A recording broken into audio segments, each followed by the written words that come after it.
The 2024 NFL draft class is known for the quarterbacks, but we might want to take a closer look at these receivers.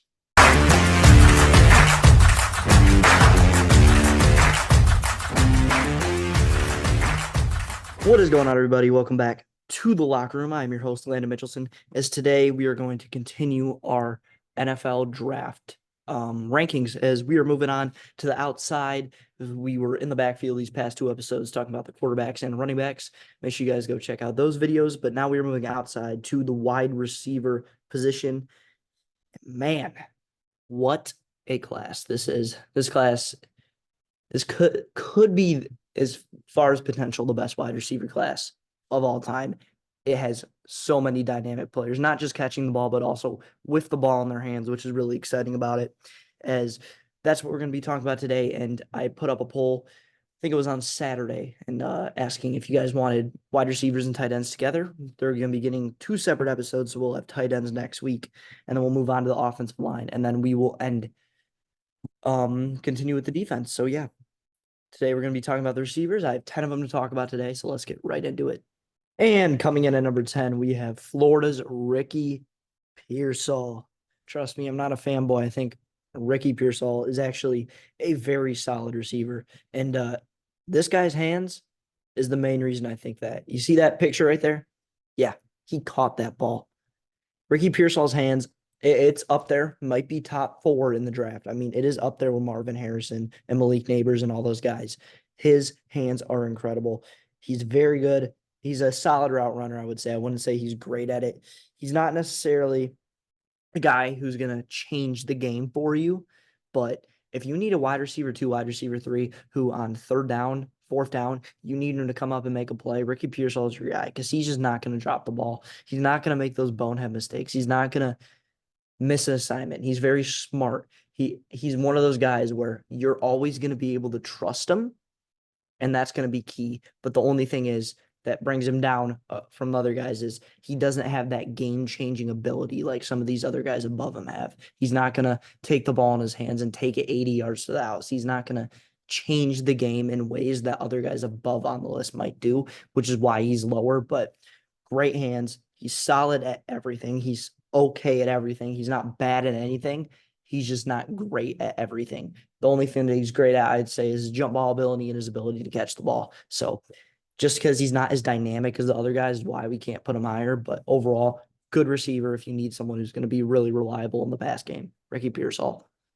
Coming in at number 9 is going to be a guy who I just love his story, but he's also a great football player. That's going to be Xavier Legette from South Carolina. And his story from where he was a small town high school quarterback and he rushed for 1,800 yards. Just that hero story that I like. And Xavier Legette is looking at him, you would think he might be one of these top receivers because the guy is 6'3", 227.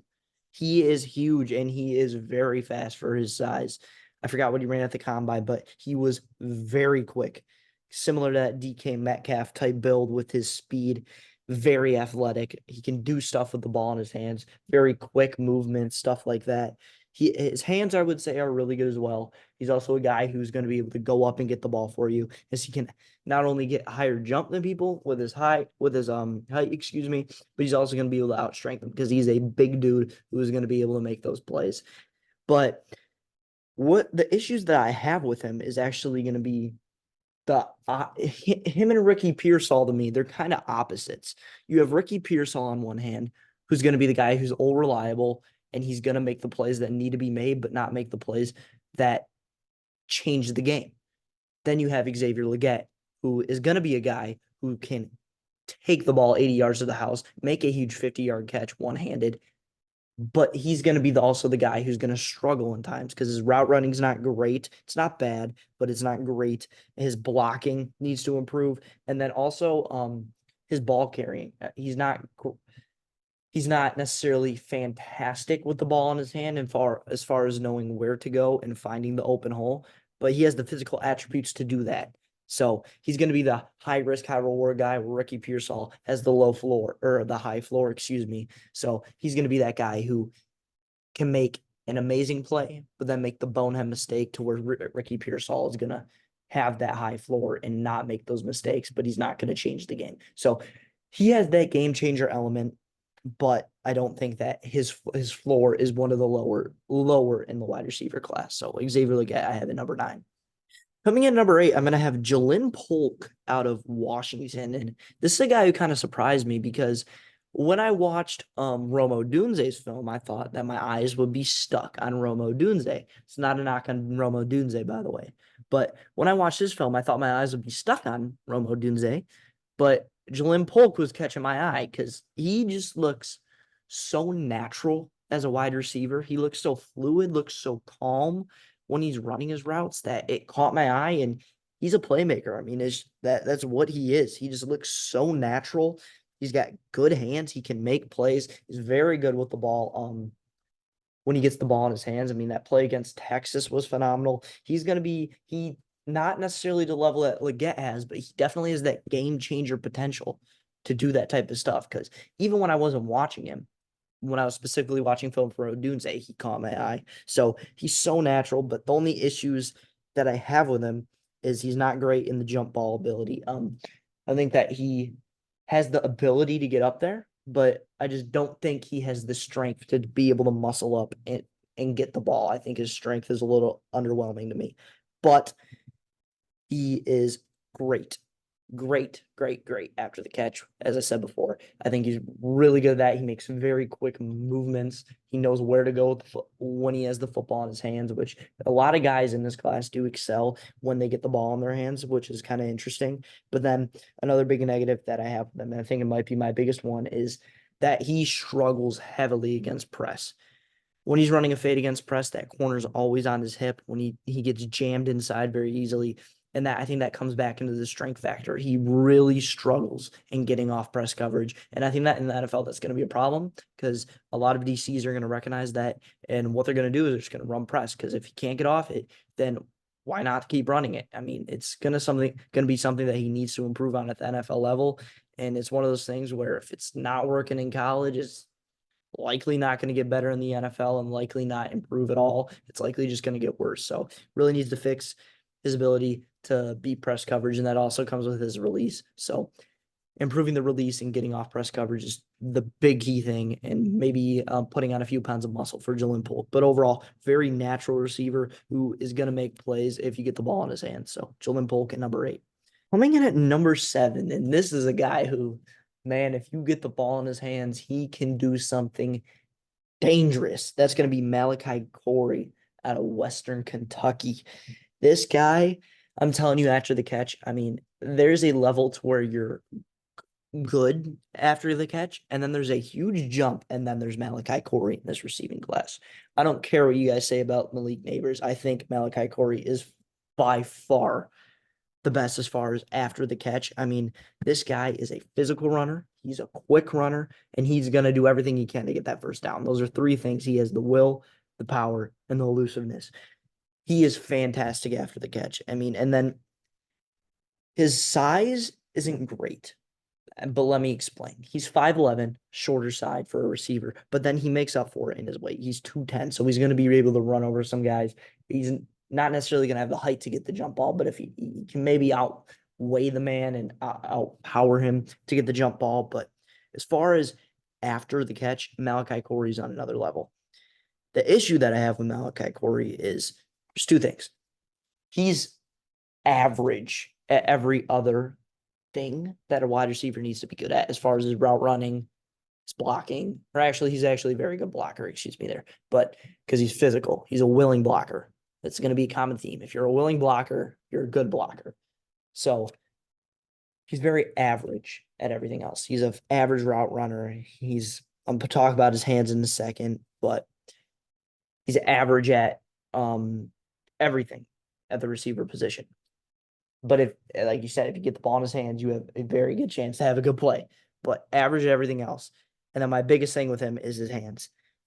He body catches, which is such a big issue because we saw it with Quentin Johnston last year that maybe body catching doesn't translate from college to the NFL because Quentin Johnston dropped a lot of balls and it led to a lot of failure in the NFL for him. So I'm just wondering if Malachi Corey is going to have that same issue because he is just so dominant as a runner that I really hope it's not the case.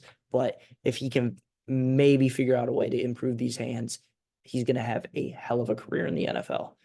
But just because of those things, I have him this low on his list. If he had solid hands, he'd be a lot higher. But man, if I love Malachi Corey's ability after the ball, but the hands are just such an issue for me that I can't put him any higher. So Malachi Corey. Coming in at number 6, I'm gonna have Adonai Mitchell. And I debated back and forth. It was literally last second that I switched number 6 and number 5, but it came down to one thing, which I'll get to later. But first, we'll talk about the positives of Adonai Mitchell. I mean, this guy is awesome. There's nothing about him that I really see bad, except for one huge thing that has led to receivers' downfall in the past. But his hands, I think, are top 2 in the draft, top 3 in the draft. They're up there. He has great hands. He's a good and he's a willing blocker. He's very quick. He has good routes. They look a little slow, but his routes get him open. But I think that his routes look slow just because he was next to Xavier Worthy the entire time. That might be it. But overall, good routes that get him open. He catches everything. Great in jump ball situations. He's all around a great receiver that definitely has the potential to be an NFL receiver. There's no doubt about it. He makes everything looks easy. He's a willing blocker and he's a good blocker. He's very strong. He has all the traits that you need in a receiver. The big issue with Adonai Mitchell is there are plays where he will just decide to take a play off, and that really aggravates me because that has been led to a lot of NFL receivers' downfall is them not giving effort on plays and sometimes them giving up on blocks, them giving up on the play. And then there's times where he's blocking and then they come around and then the play he stops blocking and the play breaks out to the outside, but he's not blocking, and then the corner makes the tackle. There's times where he'll run an out and go, and he doesn't think the ball's coming. Lo and behold, the ball's coming.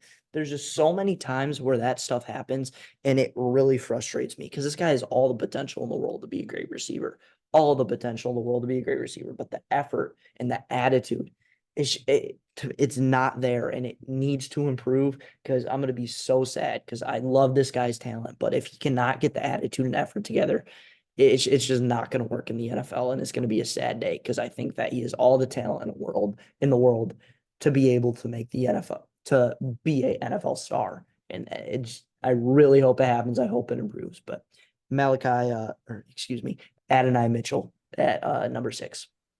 Then coming in at number 5, I got the dude who replaced Adonai Mitchell with this guy didn't have effort issues, and that's going to be a guy who not a lot of people are high on, and I don't really get it. That's going to be Keon Coleman. This guy is a monster when you need him to go up and get the ball. He also has fantastic hands. He's going to go up and get the ball in many different ways, one-handed. If they're hitting him low, if you're hitting him high, it doesn't matter. This guy is going to catch the ball, which is what I absolutely loved about him. He's a great route runner. He's great after the catch. He's an all-around great receiver.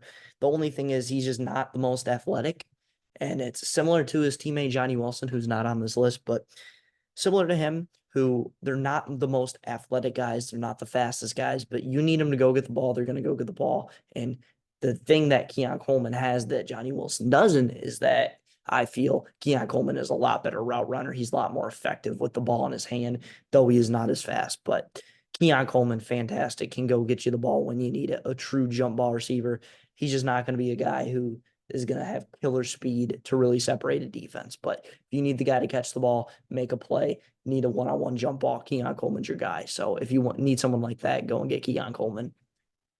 Now coming in at number 4, this is where I think you have the real mid to early round receivers, in my opinion. This is how good this receiving class is, that you have 4 receivers that can go in the top 20, top 15. And this is definitely a guy I've been a lot higher on him than more people have, or I should say I was higher on him more earlier than people were before he even declared for the draft. I was really high on him. There's going to be Brian Thomas out of LSU. And it's very interesting because I have 2 receivers in the top 10 who are 4 receivers in the top 10, and they come from 2 different teams. You have Roma Dunze and then Jalen Polk, and then you have blanking here, Malik Neighbors and Brian Thomas Jr. So the thing that I see with this is I'm not using these comparisons as player comparisons, but here's what I'm doing. I'm comparing their type, not how good they actually were and going to be in the NFL. But you kind of have um you have Brian Thomas, who's the Jamar Chase of that LSU team, and then you have um just the Jeff and Jefferson type, where it's Malik Neighbors does more with his, which we'll get to in a second. But you have Brian Thomas, who his speed is awesome. He's very fast. He ran at what, 4.34 for his size, who at 6'4", 205, that is pretty quick. He's an amazing deep threat. He's the guy who's gonna have to split the safeties. He's gonna be able to do that stuff. He's gonna the whole off defensive game plan is gonna revolve around him because his speed is that dynamic. He's very quick after the catch, very quick motions, very quick movements, which is very nice to see. My biggest struggle with him, I think he can get a little bit better in run blocking, a little bit better as a route runner. His route tree is kind of small. And then there's some plays where he just looks so like uncontrolled. And it's not a big issue, but if he could just control his body more, I think that he'll be a top tier receiver in this NFL. Will be a very solid number one. And I really do like this guy a lot. So that's going to be Brian Thomas. Now on to number three. I think this is the point where these receivers, I can honestly see all three of these guys going into the top 10. And I think that they should go in the top 10 deservingly because these guys are great players. And at number three, I'm going to have Rome Odunze out of Washington. Um, there's really nothing wrong with Rome Odunze. It's his size, his hands are fantastic. His strength is unreal. He's going to go up and he's going to win you the jump ball, which is huge in this league. He's a good route runner. He does everything so well. But there's just one thing that my guy ahead of him does much better than he does, and it's not a knock on Rome Odunze. It's just how much better the next guy is than Rome Odunze is at this particular thing, which I think is a key thing. But yeah, he's a great blocker, one of the best blockers in the class as well, because he has that strength. He has the ability to go get the ball. He is a true NFL receiver, and I think the NFL is going to fall in love with him. I think a lot of scouts are going to fall in love with him, which is going to be a key thing. So Rome Odunze I have at number three. Coming in at number two is going to be Malik Neighbors out of LSU. The other half to Brian Thomas. I would say not the other half Brian Thomas, but the other half of that receiving core along with Brian Thomas. Malik Neighbors, there's not much I can knock him on. I mean, his hands, great. Route running, great. He's amazing with the ball in his hands, which is why I have him above Rome Odunze. Rome Odunze isn't bad with the ball in his hands, but Malik Neighbors is far better at it. And I think that Rome Odunze's hands, which he excels at over Malik Neighbors is closer to having that jump ball ability in hands than Rome Odunze is to having the athleticism after the catch that Malik Neighbors has. So that is why I have Malik Neighbors ahead. This guy's an all-around great player. I mean, there's no doubt about it. He's going to plug in very nicely to the NFL.